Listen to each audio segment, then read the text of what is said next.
it's Stace. I am back today with another Thursday scrap stumper. Our stumper today was to use a scoring board.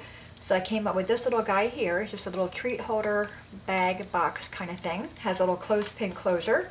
Open that up and you can access your little bag of treats there. Really fun and super simple. Alright, so to get started, you will need a piece of cardstock, 3.5 by 11. For this part here, I made mine a coordinating color. I chose black. You can of course make it be white. This is going to be 3.5 by 5.5. Then you want to bring any scoring board. We're working with the long piece first, the 3.5 by 11. And we are going to score this at 4 3/4 and then again at 6 1/4. That's going to create our wraparound. For the box part, this is 3.5 by 5.5.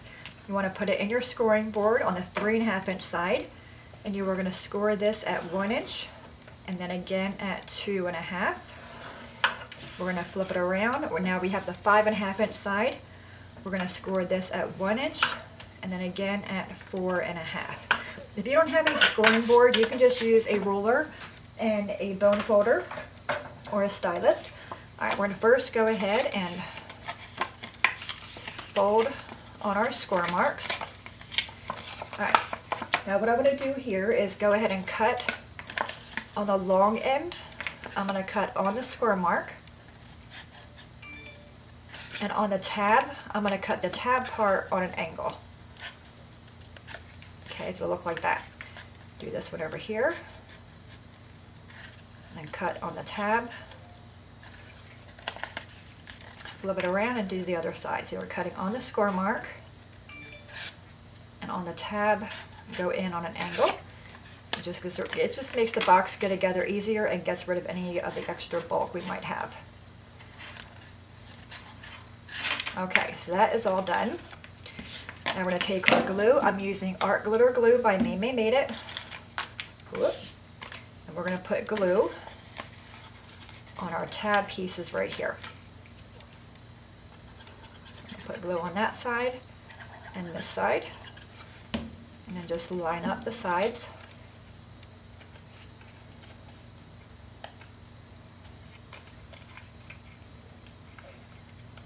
This is a perfect size for classroom treats because it's not a lot of paper and the box is not very big either. All right, put glue on the other two tabs, and then this part is done.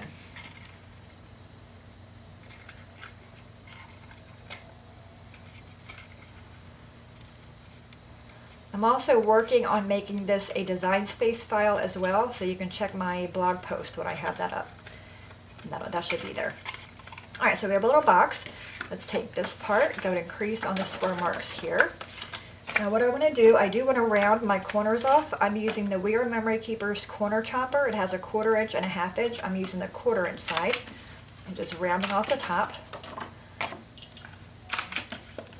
All right, now before we attach the two of them together, I want to create our panels for the front.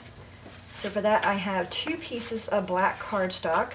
They measure 3 1/4 by 4.5. I have pattern paper. This is 3 by 4 1/4. And this is a really old pattern paper I got from Bo Bunny, Fright Delight Collection. Alright, so again I'm going to take the two of these and just round off the tops using that same 1/4 inch end. And my black pieces here as well. And this is great for any kind of holiday, this container.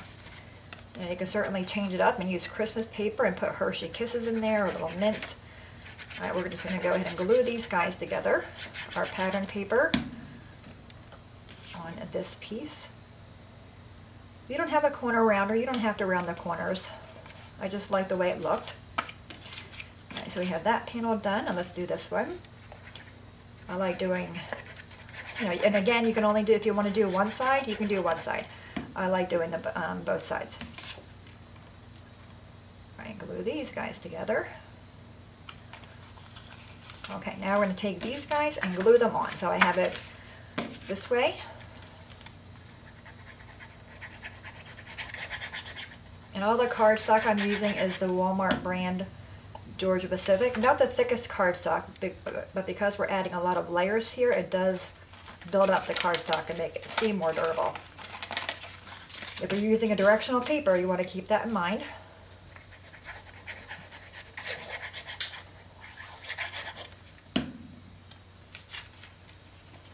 Okay, so we have the panels for the front and for the back.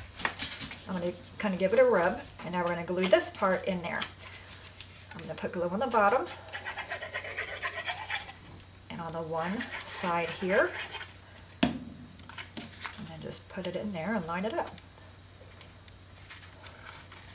I'm going to do one side at a time, make sure the glue grabs on that side before you go to the next one.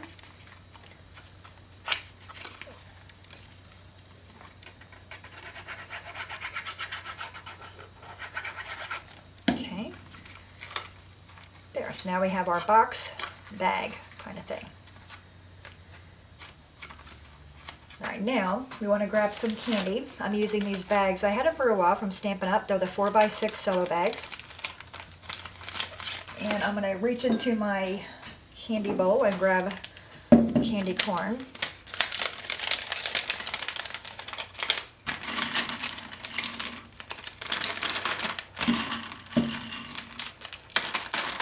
Okay, not a whole lot.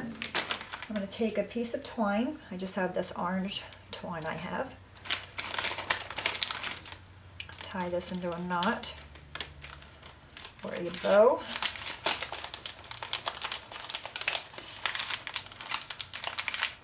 I'm going to get the knot first, and then we're going to work on the bow.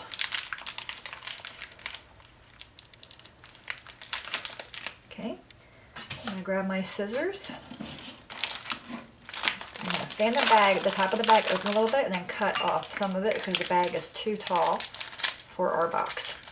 Okay, so there's a little bag of candy. Trim the tails of your bow.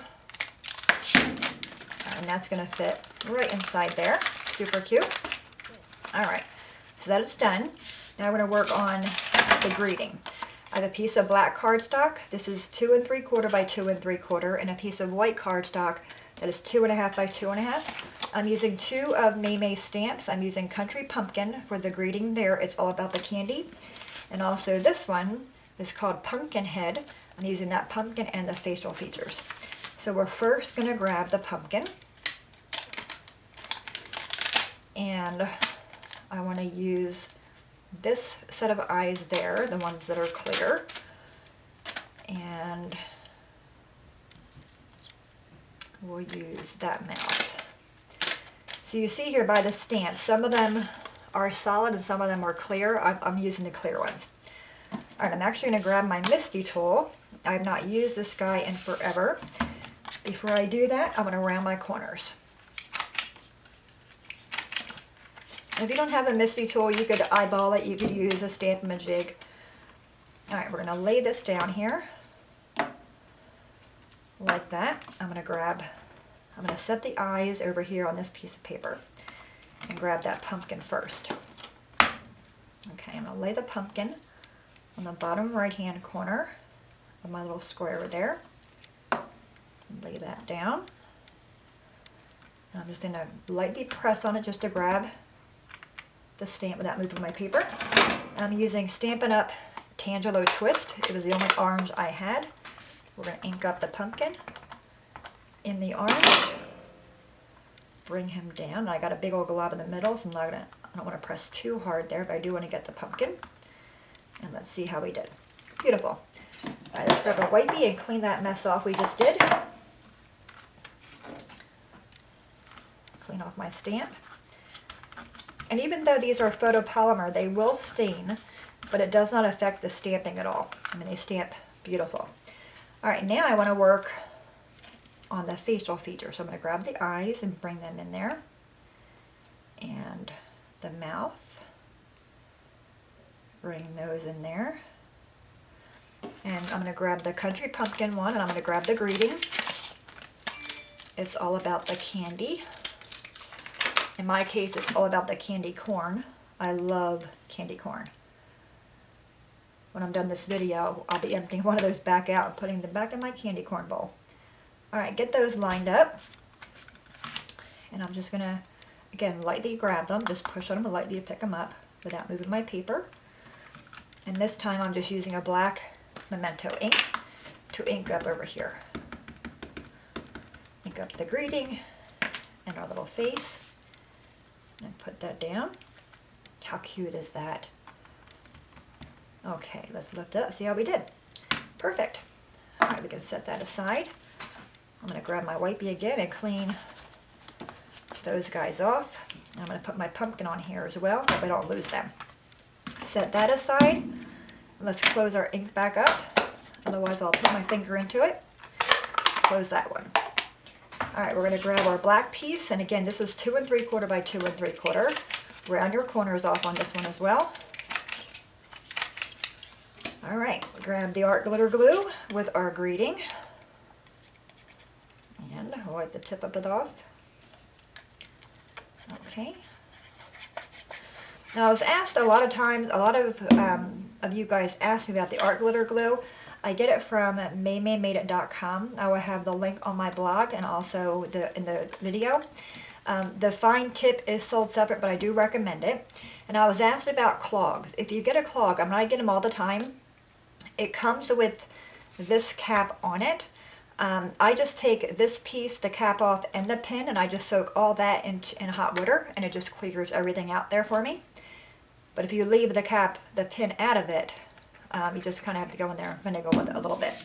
But it's a really good glue. All right, I'm going to take some foam squares. I'm going to use 5, one on each corner and also in the middle. And she has a whole video, if you go to Maymay's channel, a whole video on using the art glitter glue. Okay, now for your closure, you can do a few things. If you want to punch a hole in it, you can do that. In my original one, I had a hole and I didn't like it. You can do a hole, you can do black ribbon, you can do orange ribbon. I'm actually just going to be using a little clothespin because I had that on hand. So that's my closure there. Take the backing off of these guys and plop it on there. It's really cute for a classroom treat, and you're able to get about 2 of them from an 8.5 by 11 piece of cardstock. I'm going to kind of put it on there on an angle a little bit. Okay, just give them a little squish. How cute is that, right? It's super simple. And again, if you want to make yours be all the same color, you can do that, or you can make, I like the black because it brings up the black from the front. But again, any way you make it, I'm sure to be really cute. But there you have it, my friends. Today's Thursday scrap stumper using a scoring board. Any questions at all, please let me know. As always, thanks so much for watching. Have a great day, and I will see you guys next time. Bye-bye.